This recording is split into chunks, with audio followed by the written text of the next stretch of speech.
ভেবেছিলাম একটু মন্দিরের দিকে যাব, তো তার জন্য তাড়াতাড়ি করে রান্না করে নিয়েছি। দেখো, করে নিয়েছি আলু দিয়ে মাছের ঝোল।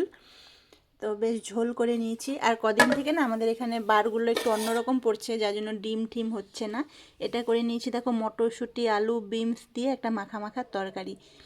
আর ভাত এখনও বসাইনি, এই তো গরম গরম ভাতটা হবে।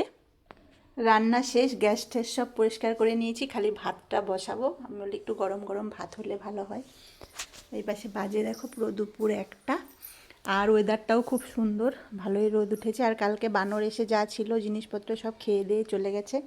তো মন্দিরে যাব বলেই এত তাড়াতাড়ি রান্না করেছিলাম, এখন আর যেতে ইচ্ছে হলো না, কেন 12:30টাই বেজে গেছে।